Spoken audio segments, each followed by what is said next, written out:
സിനിമയുടെ കഥയും ആവിഷ്കാരവും കോടിക്കണക്കിന് ജനങ്ങളെയാണ് സങ്കടത്തിലാഴ്ത്തിയത്. പൃഥ്വിരാജും കൂട്ടരും ചതിച്ചത് നമ്മുടെ നാടിനെയും ഭരണകൂടത്തെയും ആണ്. NIA പോലുള്ള ദേശീയ ഏജൻസികളെ ജനലക്ഷങ്ങളുടെ മുൻപിൽ വിശ്വാസ്യത നഷ്ടപ്പെടുത്തുന്നത് ആർക്കു വേണ്ടിയായിരുന്നു? മുല്ലപ്പെരിയാർ ഡാം ബോംബിട്ട് തകർത്ത് കേരളത്തെ നശിപ്പിക്കും എന്ന ഭീഷണി കേന്ദ്രത്തിൽ നിർണായക സ്വാധീനം ചെലുത്തുന്നതായി ചിത്രീകരിക്കപ്പെടുന്ന കഥാപാത്രത്തിനെ കൊണ്ട് പറയിപ്പിച്ചത് നിർദോഷമായ കലയല്ല, കുൽസിത പ്രവർത്തനം തന്നെയാണ്. അതിന് ഗുജറാത്ത് കലാപവുമായി ഒരു ബന്ധവുമില്ല എന്ന് മാത്രമല്ല, അങ്ങനെയൊരു ആഖ്യായികയോട് ഒരു തരത്തിലും ബന്ധപ്പെടുത്തുവാൻ കഴിയുന്ന കാര്യവുമല്ല. തിരക്കഥാകൃത്തിന്റെയും അണിയറയിലെയും അരംഗത്തെയും ഗൂഢാലോചനകളുടെ ലക്ഷ്യമാണ് അത്തരം ഒരു ഭീഷണിയിലൂടെ പുറത്തു വരുന്നത് എന്നോർക്കണം. സെൻസർ ബോർഡിന് കാണാൻ കഴിയാത്തത് തിയേറ്ററിൽ പോയ ജനങ്ങൾക്ക് കാണാൻ കഴിഞ്ഞു. മോഹൻലാലിനും ഗോകുലം ഗോപാലും പറയാൻ അറയ്ക്കുന്നത് നമുക്ക് പറയാതിരിക്കാൻ കഴിയില്ല. തെറ്റിദ്ധരിപ്പിക്കപ്പെടുകയും പ്രിവ്യൂ ഇല്ലാതിരിക്കുകയും കഥയുടെ പൂർണ്ണരൂപം മനസ്സിലാക്കാതെയുമാണ് സിനിമാ തിയേറ്ററിൽ ഗോകുലം ഗോപാലിനും ലാലേട്ടനും എത്തിയത് എന്നാണ് പറയുന്നത്.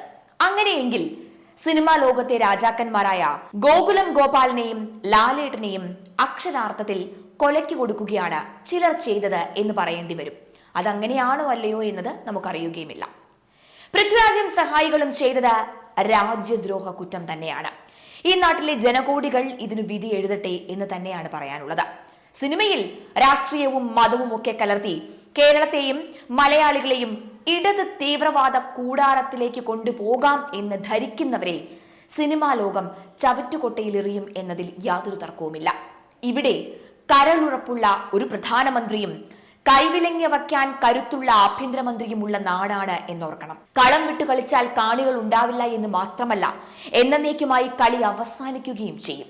സിനിമ ആവിഷ്കാര സ്വാതന്ത്ര്യമുള്ള ഒന്ന് തന്നെയാണ്. ചരിത്രം പക്ഷേ വളച്ചൊടിക്കരുത്. ഗോദ്ര ട്രെയിൻ കലാപകാരികളായ മുസ്ലിം തീവ്രവാദികൾ കത്തിച്ച് 59 കരസേവകരായ ഹൈന്ദവർ ക്രൂരമായി കൊല്ലപ്പെട്ടു. അതിനെ തുടർന്ന് ഗുജറാത്തിൽ കലാപമുണ്ടായി.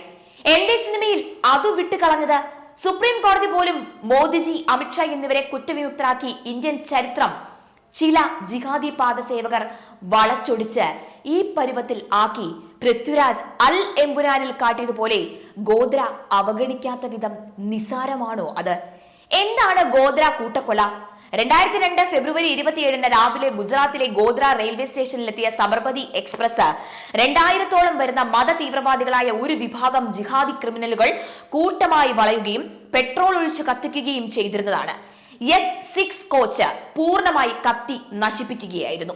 അഹമ്മദാബാദിൽ നിന്ന് അയോധ്യ ദർശനത്തിന് പോയി മടങ്ങി വന്ന 27 സ്ത്രീകളും 10 കുട്ടികളും അടങ്ങുന്ന 59 കർസേവകരാണ് അന്ന് അതിൽ വെന്തു മരിച്ചത്. അവർ കൊല്ലപ്പെട്ടത് ഒരു വർഗീയ കലാപത്തിലായിരുന്നില്ല.